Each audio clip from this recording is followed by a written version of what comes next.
이번엔 글로벌 특파원 리포트 시간입니다. 미국 현지의 생생한 분위기 정인설 특파원과 알아보겠습니다. 자, 지금 중국 왕이 외교부장의 방미 일정이 전해지면서요. 미중 정상회담에 윤곽이 잡힐 것이다. 이런 소식들이 나오고 있는데 현지 분위기 어떻습니까? 네, 말씀하신 것처럼 부총리급인 왕이 중국 공산당 중앙정치국 위원 겸 외교부 장관이 26일부터 28일까지 미국을 방문합니다. 현재까지 나온 일정상으로는 토니 블링컨 미국 국무장관과 제이크 설리번 백악관 국가안보보좌관과 회동을 하죠. 바이든 대통령을 만나느냐도 일단 관심사고요. 어찌됐든 미국과 중국 모두 대화를 희망하고 대화를 해나가고 있다는 건 고무적인 일입니다. 우크라이나 전쟁에 이스라엘 하마스 간 전쟁까지 있는 와중에 서로 상황 관리를 하면서 상황이 악화되는 것을 막고 있는 거죠. 그리고 시진핑 주석의 경제 책사라고 할 수 있죠. 허리평 부총리도 미국을 방문해서 제니 델런 재무장관과 지나 러먼드 상무장관을 만날 것이다라는 보도가 나오고 있습니다.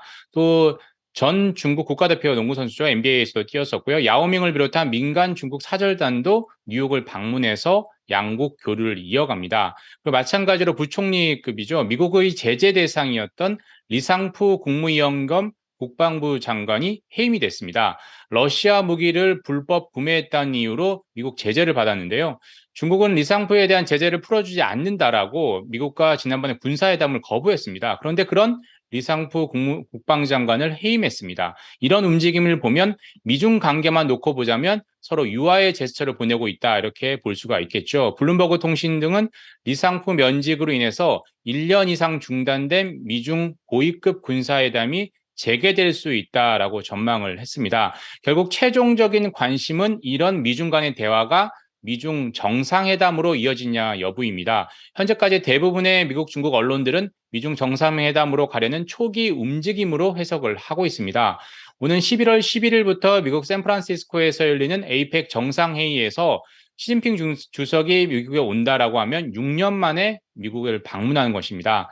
다만 미중 정상회담으로 이어지려면 시진핑 주석의 방미에 맞춰서 미국과 중국이 어떤 결과물, 결실을 만들어낼 수 있느냐가 관건이 될 것 같습니다. 중국은 끊임없이 미국의 제재 해제를 요구하고 있지만 미국은 아직 그렇단 뚜렷한 움직임을 보이지 않고 있는 상황에서 어떤 변화가 있을 수 있을지 잘 지켜봐야 될 것 같습니다.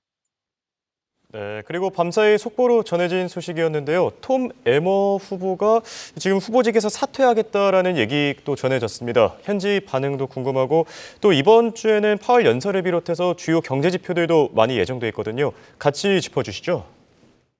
공화당 내 내분이 해소되지 않는다면 하원 의장이 선출되는 건 상당히 불가능한 일이고요. 그래서 어떻게 중도파와 강경파 간의 어떤 그 빅딜이 이루어지지 않으면 계속해서 후보가 나오고 또다시 사퇴하는 일이 반복될 것이고요.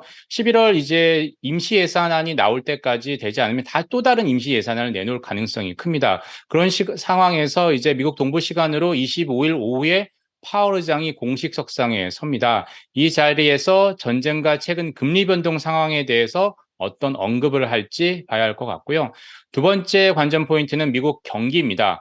빌 레크먼 등이 어제 이제 미국의 4분기에 침체에 빠질 것이다라고 전망을 했었는데요. 그래서 그 여파로 미국 국채금리가 어제 오늘 좀 떨어졌습니다. 하지만 3분기까지는 미국 경제가 탄탄했습니다.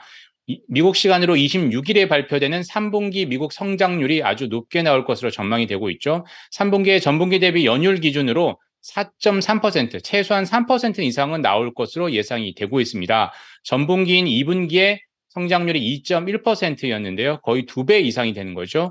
일각에선 GDP 나우 같은 경우에는 5% 이상이 나올 것이다라고까지 전망을 하고 있습니다. 이렇게 예상보다 높은 성장률이 나오는 걸 시장이 잘 소화할 수 있을지 쇼크로 받아들일지를 봐야 할 것 같고요. 미국 경제는 아직 탄탄하지만 다른 나라들이 문제죠. 고금리, 고물가, 고환율, 삼중고에 저성장에 허덕이고 있습니다. 한국 시간으로 내일 3분기에 한국의 GDP가 나오고요. 유럽은 같은 날 한국 시간으로 내일 오후에 금리 결정을 합니다. 유럽 중앙은행은 연 4.5%인 기준금리를 동결할 가능성이 큰 상황이죠.